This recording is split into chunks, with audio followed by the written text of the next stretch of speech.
아, 정말 너무 감사합니다.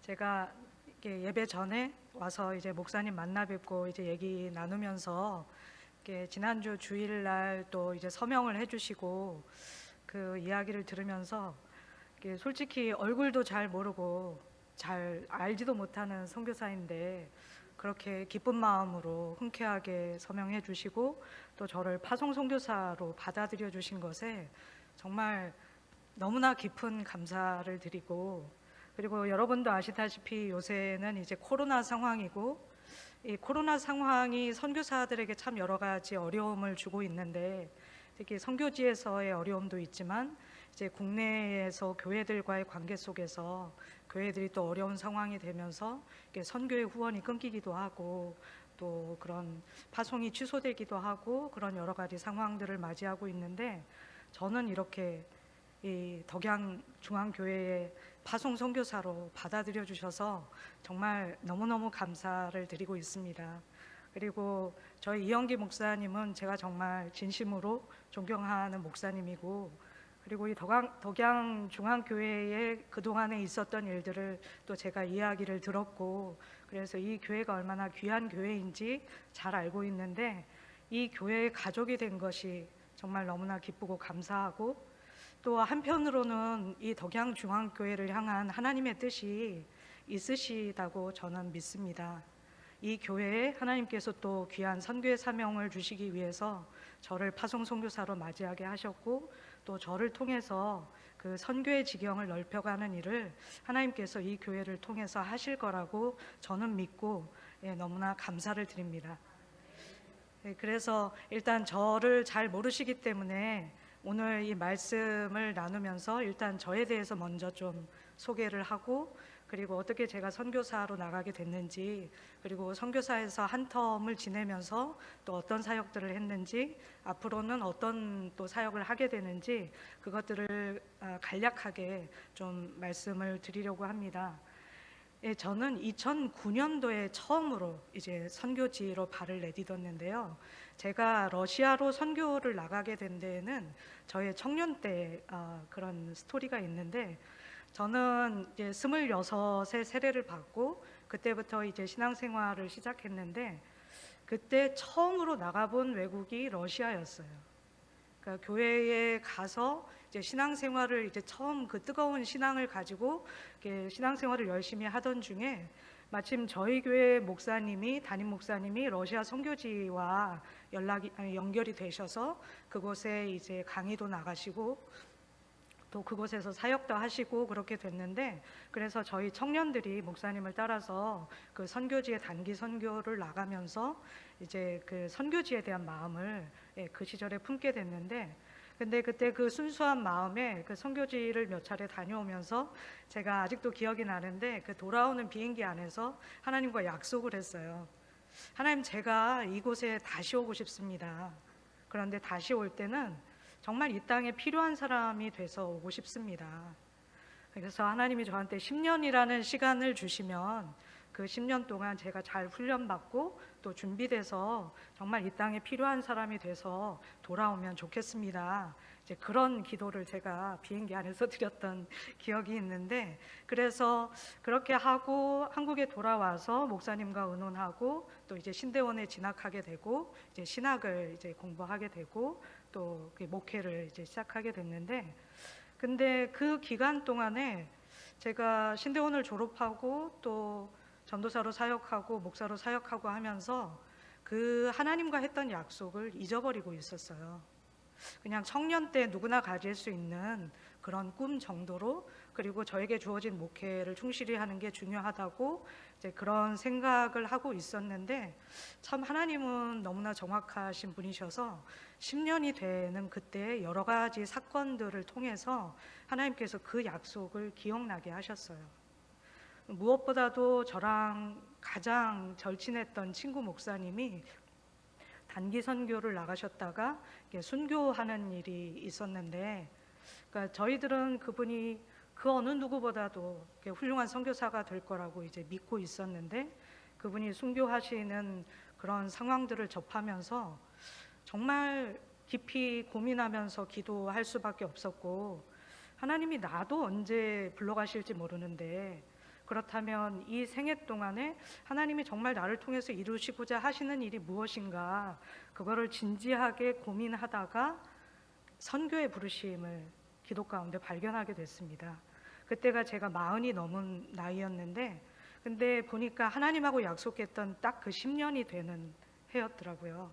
그래서 제가 그 하나님께 순종하고 선교지로 나가게 됐는데, 근데 그 여러분은 이제 러시아에 대해서 많이 낯설게 느끼시겠지만, 왜냐하면 러시아는 특히 이제 북한과 우방이고 그동안 이제 미국하고 냉전 관계 속에 있어서 우리에게는 참 낯설고 낯선 나라이지만, 근데 제가 그 경험했던 러시아는 천년 기독교 역사를 가지고 있는 나라이고, 그래서 굉장히 기독교 정신이 있는 나라이고, 비록 공산주의가 70년 정도 있긴 했지만 그 가장 뿌리는 기독교라는 것을 제가 그때 경험했고, 그래서 러시아 선교를 하기 위해서는 러시아를 먼저 이해해야 한다.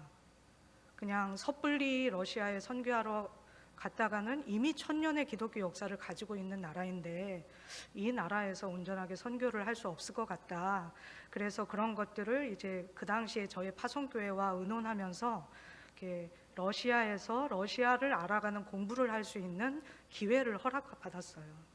그래서 보통은 선교사들이 2년 정도 언어 연수를 마치고 바로 사역을 하게 되는데, 저는 감사하게도 그 2년에서 3년 정도의 기간을 더 허락해 주셔서 그 기간 동안 러시아에서 이제 석사 과정을 밟게 됐고, 그래서 러시아 기독교 역사, 그러니까 러시아는 정교회라고 하는 우리와는 조금 다른 그런 기독교의 형태를 가지고 있는데, 러시아 정교회 역사를 공부할 수 있는 그런 귀한 시간을 가질 수 있었습니다. 그래서 아마 여러분 들어보셨을지 모르겠는데, 이제 세인트 피터스버그라고, 그 모스크바가 수도고 세인트 피터스버그는 이제 두 번째 수도에 해당하는데, 예전에 이제 제정 시대에는 그 세인트 피터스버그가 이제 수도였고 그 도시에서 이제 공부를 했고, 그 다음 사역은 이제 모스크바 근교에 있는 교회 개척 사역을 같이 하고 또 신학생들을 양성하는 그런 사역을 하고 한국에 들어오게 됐습니다. 그래서 한국에서 잠시 국내 사역을 하고 이제 다시 이제 러시아로 이제 향하게 됐는데요. 원래 계획은 이제 작년 그 9월에 러시아를 향할 계획이었었는데, 그래서 재작년 12월에 교회를 사임하고 선교지로 갈 준비를 하고 있었는데, 이제 코로나가 터지면서 이게 좀 늦춰져서 이제 금년 9월에 드디어 이제 러시아를 가게 됐습니다. 굉장히 설레는 마음이 있고요. 근데 참 이 설레는 마음은 저희들이 잘 이해할 수 없는 마음인 것 같아요. 왜냐하면 제가 러시아에서 한 7년, 8년 살아봤는데 이게 너무너무 힘들거든요, 솔직히 말해서.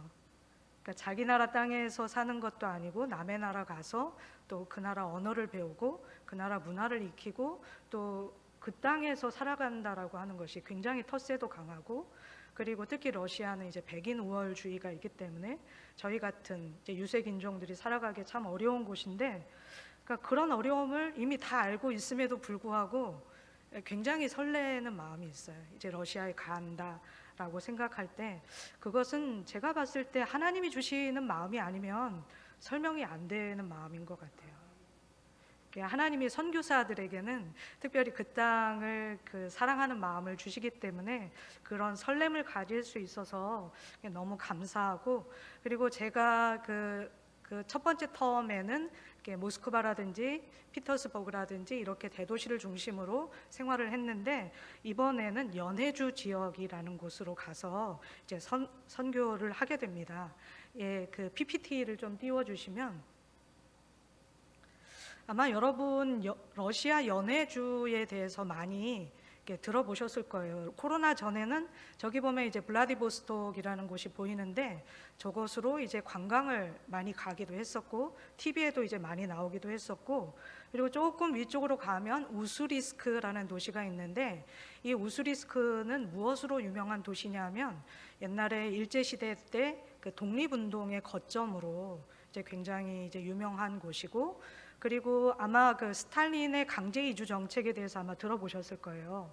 그 저쪽으로 갔던 그 그 한국 사람들을 강제로 중앙아시아 이주시켜서 그곳에서 살게 했던 그 정책이 있었는데, 이제 그때 갔던 사람들을 이제 고려인들이라고 하는데, 그 사람들이 이제 그 중앙아시아가 다시금 자신의 민족성들을 회복하게 되면서 다시금 이제 러시아로 돌아오게 됐는데, 근데 그중 가장 많은 사람들이 정착한 곳이 이제 우스리스크입니다. 그래서 이곳을 이제 원동, 그러니까 중앙아시아에서 보면 굉장히 먼 거리에 있는 동쪽이잖아요. 그래서 이곳을 이제 원동이라고 하고, 이 원동을 향해서 나온 사람들이 고려인이고, 지금 저 우스리스크는 고려인들의 가장 중요한 삶의 기반이 되고 있는 그런 도시입니다. 제가 가게 되는 도시가 바로 이제 우스리스크인데요. 그런데 지금 이 연해주 지역은 왜 연해주냐 하면 바다를 연하고 있어서 이제 연해주인데, 저 바다가 바로 태평양이거든요. 그래서 저쪽으로는 일본이 있고, 그리고 국경을 중국과 북한과 국경을 접하고 있고, 그래서 이 지역이 러시아로서는 굉장히 군사적으로 중요한 곳이에요. 여러 국경들을 접하고 있고 또 태평양을 접하고 있고, 그리고 무엇보다도 중요한 것은 블라디보스톡이라는 도시가 부동항으로 유명한 곳인데, 그러니까 겨울에도 얼지 않는 항구거든요. 제가 직접 봤는데 그 블라디보스톡의 모든 바다가 다 얼지 않는 것이 아니라 어느 일부분만 얼지 않는 곳이 있어요. 아마 거기가 뭐 소금이 많다든지 그런 여러 가지 이유 때문에 얼지 않는 곳인데, 그러니까 러시아는 겨울에 부동항을 찾기가 굉장히 어려운 나라잖아요. 그 나라의 조건상. 그런데 이 블라디보스톡은 부동항을 소유하고 있기 때문에 군사적으로 굉장히 중요한 도시로 지금 러시아도 신경을 많이 쓰는 도시인데, 근데 그런 상황임에도 불구하고 이 지역은 굉장히 이 지역 주민들이 살아가기에 너무 열악한 조건을 가지고 있어요. 일단은 무엇보다도 그 의료시설이 제대로 갖추어져 있지 않아서, 그러니까 사람들이 아프면 치료를 제대로 받을 수가 없고, 그래서 러시아의 다른 도시들보다도 사망률이 굉장히 높고, 그리고 아주 젊은 나이에 사망을 하는 그런 통계를 볼 수 있고, 그리고 일자리가 적당하지 않기 때문에 많은 젊은 사람들이 대도시를 가거나 아니면 한국과도 같은 다른 나라들을 가서 이제 일자리를 찾고 있어서, 여기에서 파생되는 중요한 문제가 뭐냐 하면 아이들이 방치되고 있다는 거죠. 부모들은 돈을 벌기 위해서 대도시로 가거나 또 다른 나라로 가기 때문에 할머니들 밑에서 아이들이 크고 있고, 그래서 아이들이 많은 정서적인 어려움을 겪고 있는 곳이 바로 이곳이기도 하고, 또 하나의 러시아의 아주 중요한 문제, 심각한 문제는 뭐냐 하면 바로 마약과 알코올 중독입니다. 러시아는 경제 자체가 마피아들이 주도하는 검은 경제로 이루어져 있기 때문에 젊은 사람들이, 특히 청소년들이 마약이나 알코올을 접할 수 있는 그 길이 너무 열려 있어요. 그래서 너무 어린 나이부터 알코올을 접하고 마약을 접하고, 그러다 보니까 이 사람들이 정작 가정을 꾸리고 삶을 꾸려가야 하는 그런 나이가 돼도 제대로 사람으로서의 구실을 하지 못하고 살아가는, 그냥 이게 몇 퍼센트 정도 될까라고 생각할 때 저는 이게 확실하게 러시아에서 통계로 나와 있는 건 아니지만 적어도 20%에서 30%는 된다. 그리고 지방으로 갈수록 그 퍼센테이지는 더 올라간다. 저는 이제 그렇게 생각을 하고 있고, 그래서 이 지역을 놓고 여러 가지 이제 그 계획들을 할 때, 선교에 대한 그런 전략들을 세울 때 저에게 가장 마음에 다가왔던 것은 어린이와 청소년 사역이었어요.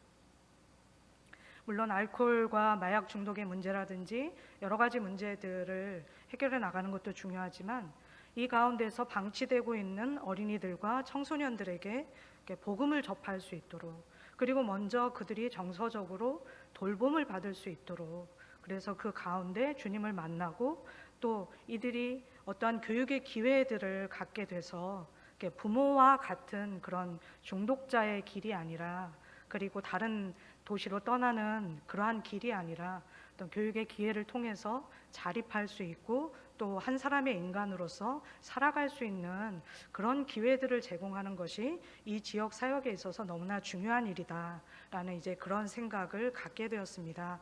그래서 저는 이제 이 연해주 지역 우스리스크에 가서 혼자 사역하게 되는 것이 아니고 이제 팀으로 사역을 하게 되는데요.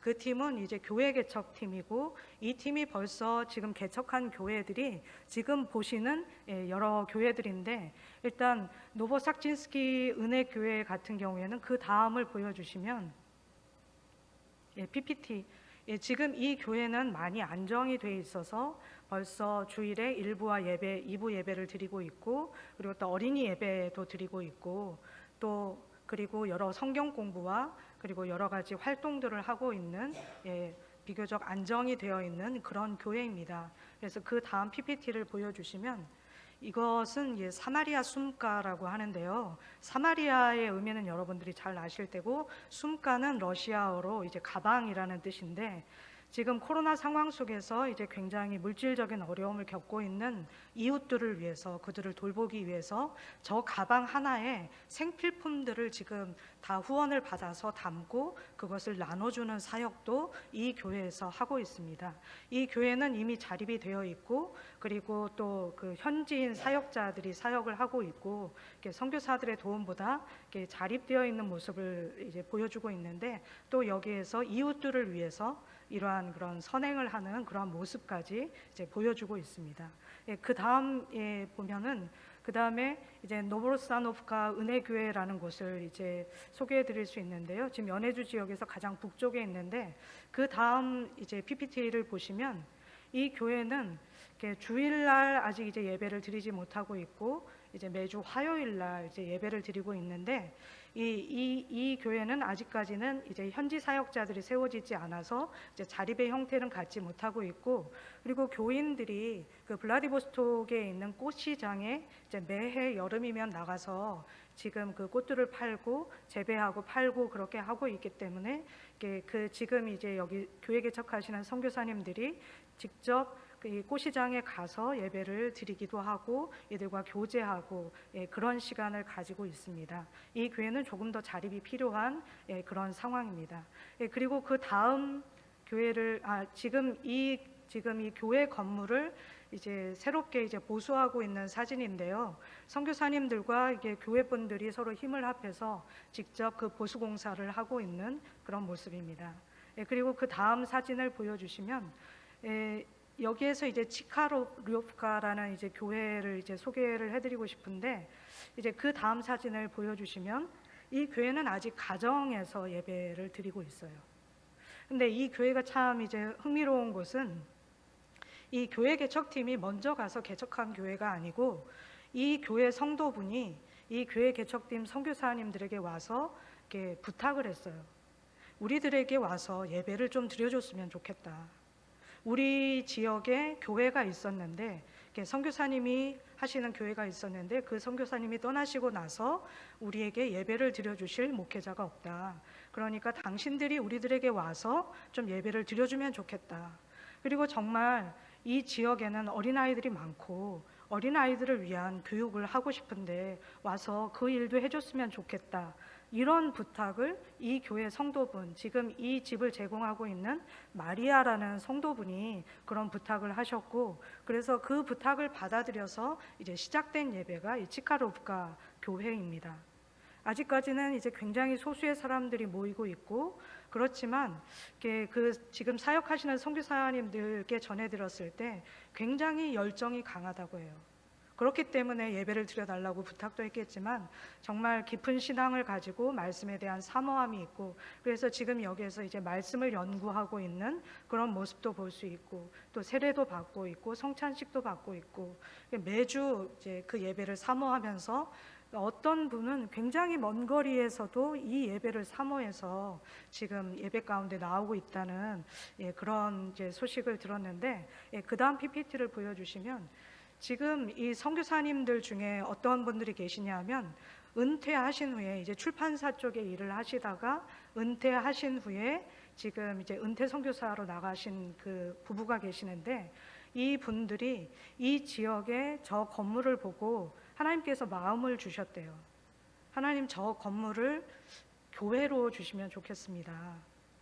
그래서 그런 마음을 가지고 기도하면서 이번에 한국에 오셔서 교회 소개하고 이렇게 이 교회에서 그 파송 교회에서 저 건물을 구입하기로 이번에 그렇게 이야기가 됐다고 합니다. 그래서 그 권사님의 간증은 그 권사님이 어렸을 때 굉장히 시골 마을에서 사셨는데 그 마을에는 교회가 없었대요. 그런데 어느 날 어떤 전도사님이 오셔서 교회를 세우시고 자기가 그 교회를 다니면서부터 주님을 만나고 오늘까지 신앙생활을 하게 됐다. 그래서 자기도 어린 마음에 나도 그렇게 교회를 세우는 사람이 되면 좋겠다. 나도 그렇게 교회를 짓는 사람이 되면 좋겠다. 그런 마음을 가지고 있었는데 저 건물을 봤을 때 하나님과 했던 그 약속이 떠오르셨다는 거죠. 그래서 눈물로 교회에서 간증을 하셨고 또 교회에서 함께 그 일에 동참하기로 그렇게 이번에 그러한 일들이 있었던 그런 말씀을 드릴 수 있을 것 같습니다. 그 다음에 이제 사진을 보시면 이분이 바로 그 권사님이세요. 이 권사님은 교회에서 주방을 거의 7, 8년 동안 맡아서 하셨던 분이고 그리고 중보기도팀도 5년 이상 맡아서 하셨던 분인데 이분이 매주 그렇게 예배를 드리러 갈 때 이렇게 음식을 준비해서 가신대요. 그런데 정말 이 시간이 이분에게는 가장 기쁘고 즐거운 시간이고 정말 그 하나님의 그 성도들을 만나는 기쁨으로 이 음식을 준비하신다고 합니다. 그 다음 사진을 보여주시면 이분들이 바로 제가 함께 사역하게 될 팀입니다. 지금 이제 세 가정인데요. 지금 김문일 목사님 가정, 그리고 심성영 목사님 가정, 그리고 박주남 장로님 가정, 이 세 가정이 이제 교회 개척 사역을 주로 전담하고 계시고, 근데 이분들 중에 아직 어린이 사역과 청소년 사역을 담당하실 수 있는 분은 이제 계시지 않아서 제가 합류하게 되면 그 사역을 본격적으로 함께 하게 됩니다. 그래서 참 러시아에 가기 전부터 이 사역의 소식들을 들으면서 참 마음이 설레고 사람들은 잘 알지 못하는 아주 작은 도시이고 또 아주 작은 시골이지만 그곳에서 하나님을 갈망하고 있는 그 분들을 만나며 또 하나님께 함께 예배드리고 교회를 세워나갈 것을 생각하면서 정말 가슴이 설레이고 있습니다. 제가 앞으로 하게 될 사역에 대해서 이제 이 정도로 소개를 하고요.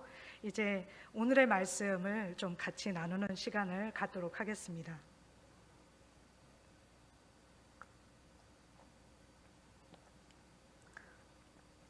저는 오늘 어떤 말씀을 함께 나눌까를 좀 고민하고 기도하면서 저에게 하나님이 마음에 주신 말씀은 이 욥기 말씀이었어요.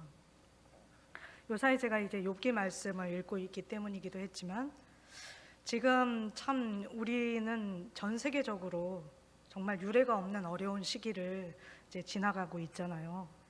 저도 부모님이 그 음식점을 하셔서 IMF 때 정말 어려운 일을 겪어본 적이 있는데 그때 저희 부모님이 이제 제가 고향이 제주도여서 이제 제주도 음식점을 하고 계셨는데 건물주가 이제 부도가 난 거예요.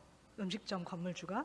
그래서 쫓겨나게 그 건물이 경매에 넘어가게 돼서 이제 한 푼도 보상을 받지 못하고 쫓겨나게 된 상황이 있었고 그리고 또 저희가 이제 반지하지만 전세를 살고 있었는데 그 전셋집 그 건물주도 부도가 나서 이제 그 전셋집에서도 쫓겨나게 된 상황이 있었고 그리고 저희 아버지가 이제 여러 가지 충격으로 이제 심근경색으로 이제 쓰러지신 이제 그런 상황도 있었기 때문에 정말 그 지금 이 어려움이 장사를 하시는 분들이라든지 사업을 하시는 분들이라든지 어떤 식의 어려움일지를 제가 조금은 짐작할 수 있고 그리고 최근에 들은 얘기로는 지금 암 말기로 전혀 어떻게 손을 써볼 수 없는 상황인 분이 계신데 이제 병원에 혼자 계신다는 이야기를 들었어요.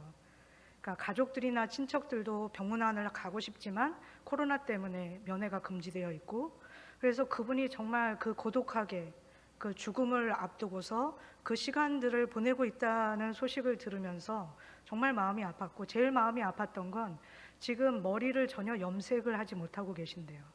지금 50대 중반이신데 이 암투병을 하면서 머리가 다 하얗게 됐고 그런 자신을 거울로 볼 때마다 아 죽음이 곧 나에게 다가왔구나. 나는 이 죽음을 이렇게 곧 만나겠구나 이런 생각에 붙잡혀서 살아갈 수밖에 없는데, 그럴 때 가족이라도 옆에 있어서 또 벗이라도 옆에 있어서 위로해 줄 수 있다면 정말 그거를 이겨낼 수 있는 힘을 가질 수 있는데, 지금 이 코로나 상황이 이런 상황이구나 그런 것들을 생각하면서 너무너무 마음이 아프고, 그리고 요새는 뉴스를 보는 게 정말 무서운 게 이 코로나 블루 때문인지 뉴스에서 우리가 볼 수 있는 소식들은 정말 마음을 어렵게 하는 소식들만을 저희들이 접하게 됩니다. 특히 가장 가까운 가족들에게 행해지고 있는 참 입에 담기 어려운 일들을 저희들이 뉴스로 이제 접하게 되면서, 우리가 이 어려운 시기를 어떻게 살아가야 하나, 신앙인으로서 우리는 어떤 자세를 가져야 하나, 그런 생각들을 참 하게 되면서 오늘의 본문 말씀을 정하게 됐습니다. 그런데 여러분도 잘 아시겠지만 욥기는 너무너무 어려운 책이에요. 아마 그 욥기를 읽어보려고 시도하셨다가 이게 몇 번이나 다음에 읽자 이제 이렇게 덮어 버리신 적도 이제 많으실 텐데, 지금 이 욥기에 등장하는 인물은 몇 명 되지 않는데 참 이 사람들이 하는 말이 했던 말도 하는 것 같기도 하고, 도대체 이게 무슨 말인지 잘 모르겠고, 정말 욥기를 이해하는 데는 너무 많은 어려움이 있는 것 같아요. 그리고 하나님도 참 이해가 안 되고, 하나님도 그냥 욥이 잘 살고 있는데 왜 사단한테 먼저 말을 하셔가지고 사단이 자극을 받아서 욥이 그렇게 어려움을 겪게 하는지. 그리고 욥이 1, 2장에는 굉장히 그 성숙한 신앙인의 모습을 보여주잖아요. 하나님을 원망하지도 않고 모든 것들을 받고 받아들이고. 그런데 3장부터는 그 욥이 맞나 싶을 정도로 이상한 얘기들을 계속하죠. 차라리 죽었으면 좋겠다. 하나님 어떻게 나한테 이러실 수가 있냐. 이런 이야기들을 계속하는 것도 잘 이해가 안 되고, 그리고 욥의 친구라는 사람들도 분명히 욥을 위하려고 먼 곳으로부터 왔는데, 이 사람들이 위로한다고 하는 말이 결국은 욥을 긁어대는 이야기만 하고 있고, 그리고 제일 결정적으로 이해가 안 되는 것은 욥이 그렇게 탄식하고 항변하고 하나님한테 얘기했는데, 하나님은 나중에 욥에게 나타나셔서 전혀 엉뚱한 얘기를 하시잖아요. 아니 도대체 이거를 어떻게 이해해야 되는지. 그래서 이 욥기가 기회만 있다면 한번 성경 공부를 찬찬히 해보면 참 좋겠지만, 하지만 오늘은 이제 그럴 시간이 부족해서 그 가운데서 오늘의 말씀을 통해서 발견할 수 있는 신앙적인 원리를 우리가 조금 이제 나누어 봤으면 좋겠습니다. 근데 저는 이제 말씀 시작하기 전에 여러분들한테 이런 질문을 먼저 드리고 싶은데요. 여러분은 정말 극심한 어려움을 만나게 됐을 때 가장 먼저 누구를 찾으시는지 질문을 하고 싶습니다. 그리고 그런 상황 속에서 어떤 일을 하시는지, 이제 이런 질문을 가지고 이제 말씀을 시작하겠는데요. 아마 욥이 그 당시에 경험했던 어려움은 도대체 이제 우리가 상상해 볼 수 없는 그런 종류의 어려움이었을 거예요. 그러니까 재산을 잃는다고 하는 것은 욥이 겪었던 어려움에 비하면 아주 작은 것에 불과하죠. 저희 집도 아버지가 사업을 하셔서 막 부도도 나고, 그래서 완전히 경제적으로 파산도 해보고, 그래서 그 경제적인 어려움이 어떤 것인지 너무 잘 알지만 욥이 경험했던 어려움에 비하면 그 재산은 그냥 뭐 큰 게 아닌 거예요. 왜냐하면 생명만큼 소중한 것은 아니기 때문입니다. 그런데 여러분, 자식을 잃는 것은 어떤 일일까요? 여기 앉아 계신 분들은 거의 대부분 자녀를 가지고 계실 텐데, 그 자녀를 잃는다는 것은 부모의 눈에서 피눈물이 나는 일이죠. 왜냐하면 가장 사랑하는 대상이기 때문에 이 자녀를 잃는다는 것은 정말 상상도 할 수 없는 일인데, 욥은 한 명도 아니고 10명이나 되는 자식을 한꺼번에 잃었습니다. 그리고 욥은 건강이 어땠나요? 지금 성경에는 종기라고 단순하게 표현되어 있지만 제가 찾아봤거든요. 욥이 걸렸던 병이 어떤 병이었는지. 이 병이 어떤 거냐 하면 처음에는 굉장히 가려워요. 그러다가 그 피부가 갈라져요. 그래서 거기에 고름이 생기고 그 고름에 구덩이가 앉고, 그래서는 그 피부가 결국에는 떨어져 나가요. 그 몸에서. 그러면서 이렇게 너무너무 아프고 그 격렬한 통증이 있고 열이 나고, 그리고 이 팔과 다리는 당장이라도 끊어져 나갈 것 같고, 눈은 짓물러서 시력을 잃게 되고, 그리고 밤새 가렵고 아프고 열이 나서 잠을 잘 수가 없고, 온몸에서는 썩는 냄새가 나는 그런 병이었습니다. 그냥 종기가 아닌 거죠. 근데 이것으로 끝나지 않아요. 이렇게 고통을 겪고 있는 욥한테 가장 가까운 사람인 그 부인과 친구들은 어떻게 했나요? 함께 위로하고 함께 도왔나요? 그 부인은 욥한테 이렇게 이야기했습니다. 하나님 욕하고 죽어라. 너 하나님한테 그렇게 했는데 하나님이 너한테 어떻게 하시냐. 그런 하나님 욕하고 차라리 죽어라. 이렇게 얘기한 사람이 바로 부인이었습니다. 그리고 친구들은 뭐라고 했나요? 너 이렇게 고난받고 있는 건 너 교만 때문이야. 너 죄 때문이야. 판단하고 정죄했습니다. 여러분, 욥이 어떤 사람입니까? 욥기 1장을 보면 하나님은 욥에 대해서 온전하고 정직한 사람이다. 하나님을 경외하는 사람이다. 악에서 떠난 사람이다. 이렇게 이야기했습니다. 우리가 이런 표현 중에 하나만이라도 하나님께 들을 수 있다면 저희들은 정말 신앙생활을 잘하고 있는 거죠. 근데 욥은 그 이야기를 다 들었던 사람인데 그 욥한테 이런 일이 일어난 것입니다. 여러분이 욥이라면 어떻게 하시겠습니까? 정말 죽고 싶지 않겠습니까? 사람들과 하나님을 원망하면서 돌이라도 던지고 싶지 않겠습니까? 그런데 여러분, 오늘의 말씀을 한번 보시기 바랍니다. 오늘의 말씀 욥기 23장 3절에서 5절 말씀을 PPT로 띄워주시기 바랍니다. 준비가 안 됐으면 그냥 성경을 봐주시기 바랍니다. 제가 욥기 23장 3절에서 5절 말씀을 읽도록 하겠습니다. 내가 어찌하면 하나님을 발견하고 그의 처소에 나아가랴. 어찌하면 그 앞에서 내가 호소하며 변론할 말을 내 입에 채우고 내게 대답하시는 말씀을 내가 알며 내게 이르시는 것을 내가 깨달으랴. 어떤 말이냐 하면, 하나님 어떻게 하면 제가 하나님을 만나겠습니까? 하나님 어떻게 하면 제가 하나님 계시는 곳에 나아가겠습니까? 하나님, 제가 하나님 앞에서 저를 변호할 기회를 주십시오. 그러면 제가 하나님 말씀을 듣고 하나님의 말씀을 제가 깨닫겠습니다. 이런 이야기를 지금 욥이 하고 있습니다. 여러분, 너무 놀랍지 않으십니까? 지금 욥에게 하나님은 어떤 분이신가요? 하나님은 그 끔찍한 일이 일어나지 않도록 욥을 지켜주신 분이 아닙니다. 그리고 왜 이런 일이 일어나는지에 대해서 알려주신 분도 아닙니다. 그리고 자기를 정죄하고 비난하고 있는 친구들 앞에서 욥을 변호해 주시는 분도 아닙니다. 하나님은 정말 너무나 무정한 분입니다. 그런데 그런 무정한 하나님을 욥은 간절히 찾고 있습니다. 그리고 또 하나님에 대해서 이렇게 이야기하고 있습니다. 욥기 23장 6절과 7절에서는 이렇게 이야기하고 있는데, 그가 큰 권능을 가지시고 나와 더불어 다투시겠느냐? 아니로다. 도리어 내 말을 들으시리라.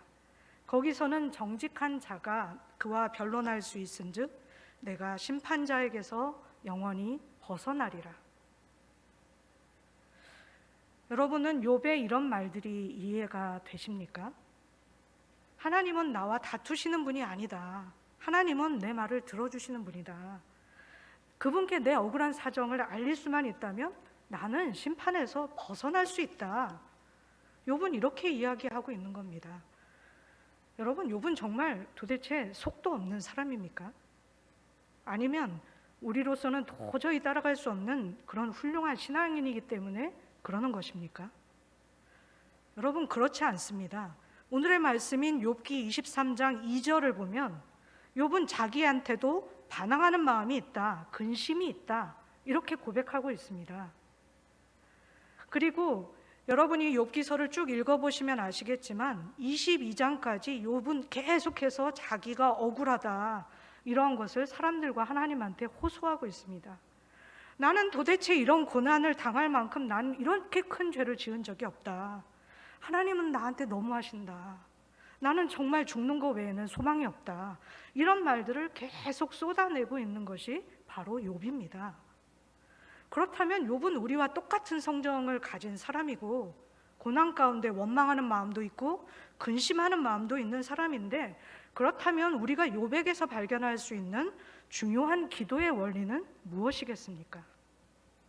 그것은 가장 고통스러운 순간이라 할지라도 마음의 방향을 하나님께 돌리는 것이 바로 기도라는 것입니다. 그리고 자기의 마음을 정직하게 털어놓을 때 그 일은 가능해진다는 것입니다. 1장에서 3장에서 22장까지 욥이 친구들과 하는 대화를 잘 살펴보면 욥은 친구들에게 자기의 결백을 계속 주장하고 있지만 잘 살펴보면 그 마무리는 결국 하나님에 대한 기도로 마무리되고 있습니다. 사람들에게 아무리 이야기를 해도 결국 그가 가서 하소연을 한 것은 하나님이라는 것입니다. 그의 마음의 방향은 언제나 하나님을 향해 있었습니다. 만약에 욥이 사람들한테 소망을 발견하기 원했다면 욥은 아마 좌절하고 말았을 것입니다. 그 좌절 속에서 욥은 극단적인 선택을 할 수도 있었을 것입니다.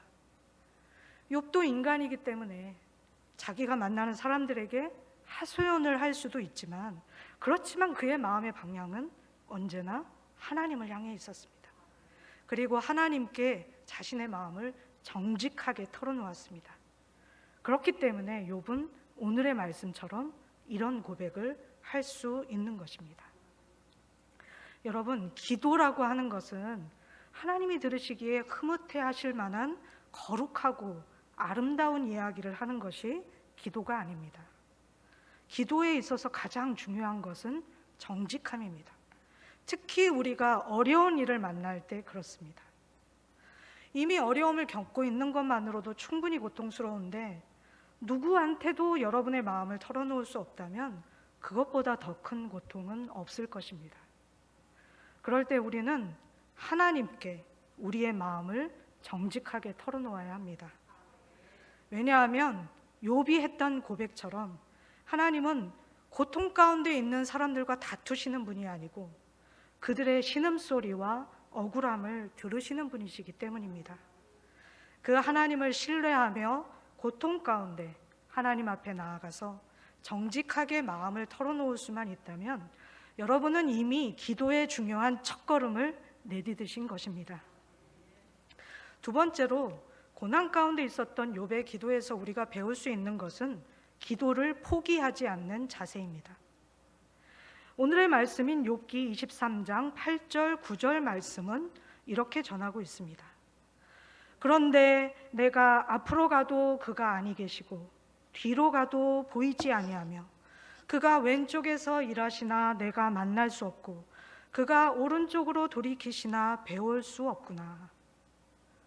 여러분, 욥은 그 어려운 상황 속에서도 하나님을 향해서 마음의 방향을 돌리고 하나님께 정직하게 마음을 털어놓았는데, 그런 욥에게 하나님은 어떻게 하셨습니까? 욥을 만나 주셨습니까? 욥을 위로해 주셨습니까? 욥이 겪고 있는 고난의 의미를 친절하게 설명해 주셨습니까? 아니요, 그렇지 않습니다.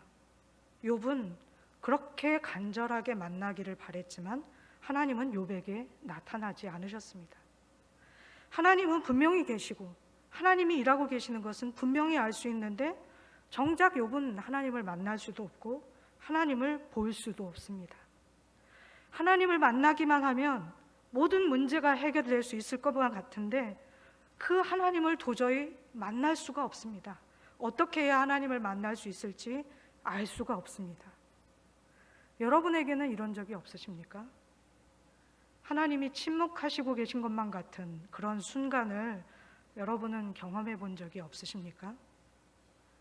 정말 내가 이렇게 어렵지만 그래도 내가 이 기도의 자리 놓치지 않겠다, 그렇게 열심히 기도하고 있는데 하나님을 만나기는커녕 기도의 응답도 되지 않는 그런 일을 경험해 본 적은 없으십니까? 그럴 때 우리는 어떤 태도를 갖게 됩니까? 우리는 또 한 번 기도의 위기를 맞이하게 됩니다. 우리는 이런 어려움 속에서 기도의 자리에 나가지 않게 되고 기도를 포기하게 됩니다. 그런데 여러분, 욥은 어떻게 하고 있습니까? 23장 10절 말씀을 함께 보시기 바랍니다. 그러나 내가 가는 길을 그가 아시나니 그가 나를 단련하신 후에는 내가 순금같이 되어 나오리라. 너무나 신기합니다. 욥은 하나님에 대한 소망을 놓지 않고 있고 하나님에 대한 기대를 놓지 않고 있습니다. 자신을 만나주지도 않고 자신에게 말씀해주지도 않으시는 하나님이시지만 그 하나님에 대한 기대를 욥은 내려놓지 않고 있습니다. 그러면서 이렇게 자신에게 이야기합니다. 하나님은 지금도 살아계셔. 하나님은 나의 모든 것을 알고 계셔. 비록 지금은 내가 알지 못하지만 하나님이 언젠가는 내가 겪고 있는 고난의 의미를 알려주실 거야. 그리고 그 고난을 통과하고 나면 나는 정금과 같은 믿음을 갖게 될 거야. 여러분, 우리도 기도를 포기하고 싶을 때가 너무나 많이 있습니다. 기도를 해도 상황은 달라지지 않고 더 이상 기도하는 것이 무슨 의미가 있을까? 이럴 때가 너무나 많이 있습니다. 그렇지만 여러분, 그럴 때마다 욥을 기억하시기 바랍니다. 욥이 했던 이 고백을 기억하시기 바랍니다. 그리고 기도의 자리를 포기하지 마시기 바랍니다. 우리가 그 자리를 포기하지 않을 때 하나님은 반드시 우리를 선한 길로 인도하실 것이고 그리고 그 고난의 의미를 설명해 주실 것입니다. 세 번째로 욥의 기도를 통해서 우리가 배울 수 있는 또 하나의 중요한 신앙적인 원리는 이 기도를 통해서 욥은 고난의 신비를 깨닫게 됐다는 사실입니다. 사실 욥이 친구들에게 계속해서 항변을 하기는 했지만 욥이 가지고 있는 생각이나 그의 친구들이 가지고 있는 생각이나 그렇게 다르지는 않았습니다. 욥도 의인은 고난을 받지 않는다는 생각을 가지고 있었습니다. 그래서 도저히 이 상황이 이해가 되지 않았던 것입니다. 자기에게 주어진 고난은 악인들한테나 주어지는 고난인데 자기는 아무리 돌아봐도 하나님과 사람들 앞에서 범죄하지 않고 살아왔는데 어떻게 이런 고난이 자기에게 주어지는지 욥은 이해할 수 없었습니다. 그래서 하나님을 만나고 싶었던 겁니다. 하나님을 만나서 따지고 싶었던 겁니다. 하나님을 만나서 나는 너무 억울하다고 호소하고 싶었던 겁니다.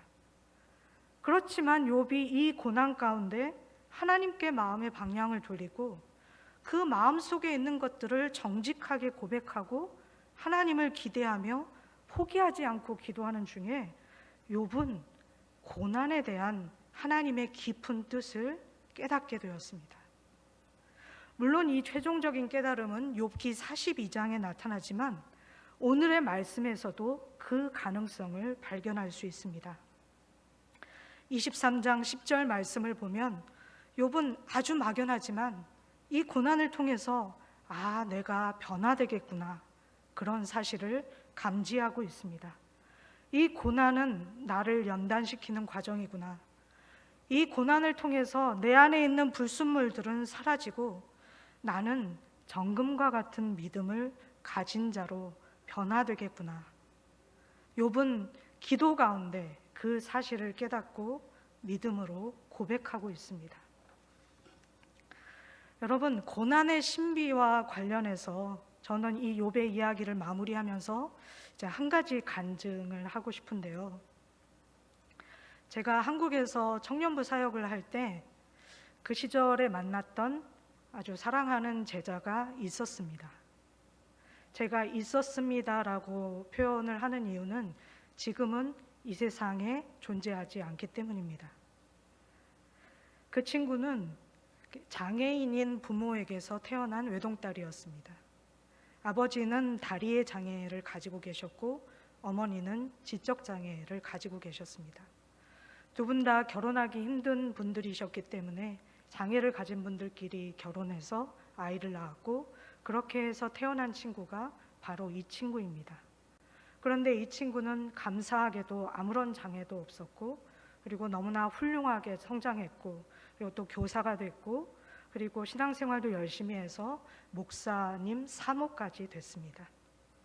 그래서 정말 그 교사로서도 열심히 일하고, 남편 목사님도 잘 뒷바라지하고, 그리고 아이들도 잘 키우다가 40이 채 되지 않은 나이에 암 사기 진단을 받게 됐습니다. 너무 발견이 늦었기 때문에 병원에서는 도저히 치료가 불가능하다고 그렇게 진단을 내렸고, 그래서 그 친구가 할 수 있는 일은 오직 기도하는 일뿐이었습니다. 저는 제가 너무너무 사랑하는 제자였고, 그리고 제가 안식년으로 한국에 들어왔을 때 일어난 일이었기 때문에 그 친구가 하나님께 부름받기에 그 모든 과정들을 함께 할 수 있었습니다.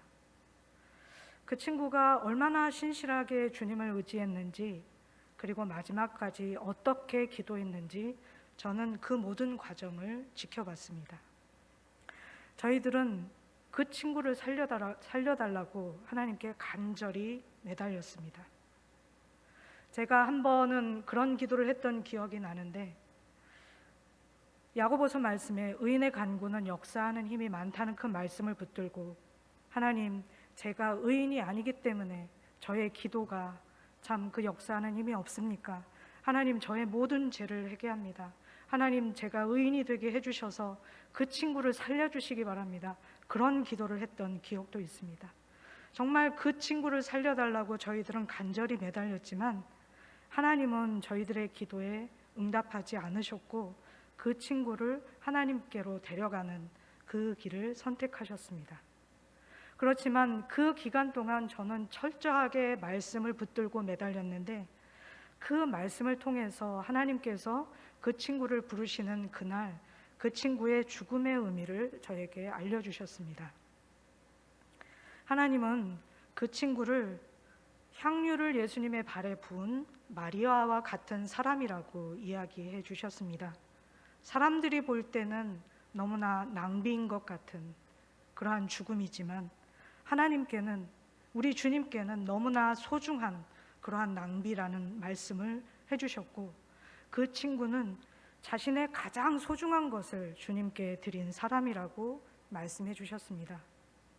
저는 처음에는 그 가장 소중한 것이 그 친구의 생명이라고 생각했습니다. 그런데 시간이 지날수록 제가 깨닫게 되는 것은, 그 친구에게 가장 소중했던 것은 자신이 사랑하는 사람들과 함께 하고 싶었던 일상이었던 것 같습니다. 사랑하는 자녀들이 성장하는 것을 보고 싶고, 지적 장애가 있는 어머니를 옆에서 돌보고 싶고, 남편을 위해서 기도하고 싶은 그 친구의 마음이 그 친구에게 가장 소중한 것이 아니었을까 생각됩니다. 그렇지만 그 친구는 그 가장 소중한 것까지 주님께 드리고 사랑하는 주님의 품 안에 안겼습니다. 그리고 주님을 신실하게 의지하며 기도하는 자가 어떻게 주님의 뜻을 믿음으로 받아들일 수 있는지 우리에게 보여주었습니다. 여러분, 이제 말씀을 마치려고 합니다. 우리가 욥을 통해서, 욥의 기도를 통해서 깨닫게 되는 것은 다음의 세 가지입니다. 기도는 하나님께 우리 자신을 열어놓는 것입니다.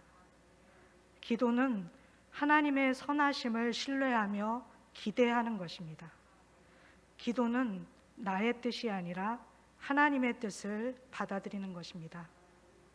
욥이 자신의 생애를 통해서 발견하게 된 이 기도의 중요한 원리를 우리도 받아들이고 주님 앞에 나아가는 우리 모두가 되기를 예수 그리스도의 이름으로 축원합니다.